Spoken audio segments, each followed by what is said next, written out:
Imagine a world where giant sandworms roam, water is more valuable than gold, and political intrigue determines the fate of planets. Welcome to Dune by Frank Herbert, one of the most epic and mind-bending science fiction novels of all time. This isn't just a story.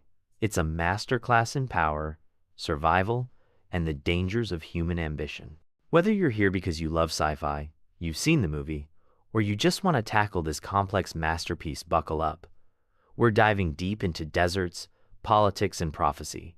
Trust me, this one's worth the ride. The story is set in the far future, across a galaxy ruled by noble houses who serve a powerful emperor. The action unfolds on Arrakis, also known as Dune, a harsh desert planet where survival is nearly impossible. But this desolate wasteland is home to the spice melange, the most valuable substance in the universe. Why? Spice extends life, enhances mental abilities, and makes interstellar space travel possible. Everyone wants it, and everyone fights for it. At the center of this galactic power struggle is House Atreides, a noble family sent to oversee Arrakis after taking it from their long-standing rivals, the Harkonnens. But this is no promotion. It's a trap. House Atreides arrives on Arrakis, but the planet is dangerous, and treachery is just around the corner. At the heart of it all is Paul Atreides, the teenage heir to House Atreides. Paul isn't just a nobleman's son. There are whispers of a prophecy that he might be the Kwisatz Haderach, a legendary figure with unimaginable powers who can see both past and future. His mother, Lady Jessica, is a member of the Bene Gesserit, a shadowy sisterhood manipulating bloodlines and politics to produce this prophesied being. Then there's Duke Leto, Paul's honorable father who hopes to win the loyalty of the desert's native people, the Fremen, in order to survive the Harkonnens' inevitable attack. But things go south quickly. The Harkonnens, led by the grotesque and cunning Baron Harkonnen, spring their trap with help from the Emperor's elite soldiers, the Sardaukar. Duke Leto is betrayed, captured, and killed. Paul and Lady Jessica narrowly escape into the merciless desert, where death seems certain. What's interesting here is how the desert isn't just a setting, it's a character. It's brutal, alive, and unforgiving. The sandworms, enormous creatures, hundreds of meters long, rule these lands, and every step could mean doom. Yet Paul and Jessica survive. Using their wits, skills, and the mysterious Bene Gesserit powers, they find refuge with the Fremen, the fierce, resourceful people of the desert. At first, the Fremen are skeptical, but Paul begins to prove himself.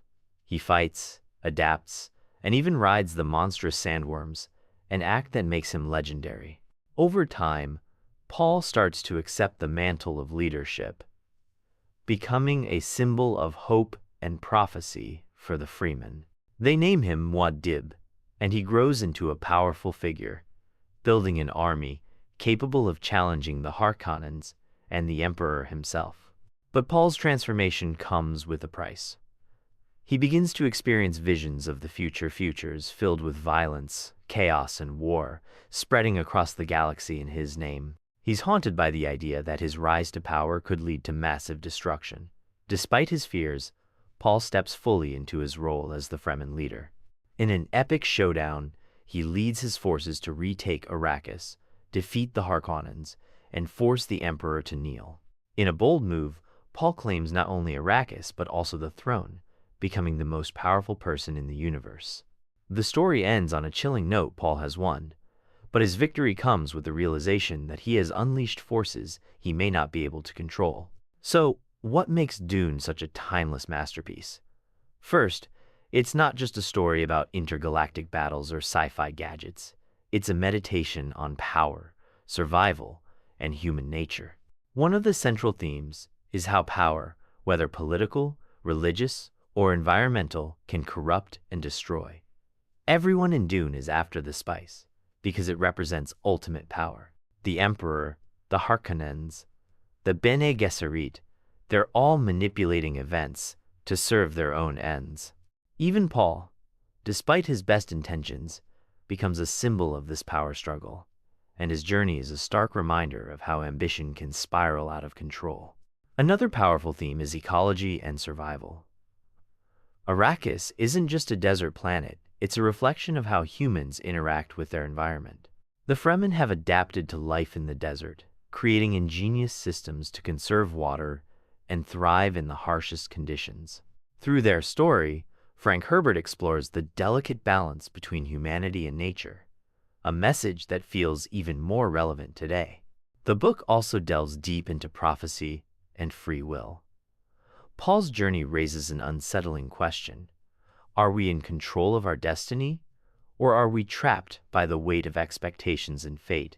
The Bene Gesserit plant myths and manipulate belief systems for centuries, but once Paul steps into his role as Muad'Dib, he realizes that even he is caught in a web of prophecy that may be impossible to escape. Religion and manipulation are also key themes. The Bene Gesserit use religion as a tool to control people, showing how powerful belief systems can be both inspiring and dangerous. Paul's rise as a messianic figure demonstrates how easily people place their faith in a leader, for better or worse. So, why should you read Dune? Because it's more than just a sci-fi epic. It's an exploration of politics, ecology, and the human condition. It's packed with action, drama, and philosophy, and Frank Herbert's world-building is second to none.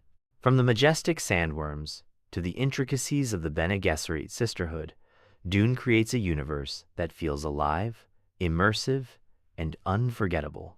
Plus, Paul's journey from noble heir to galactic ruler is one of the most compelling and thought-provoking arcs in literature.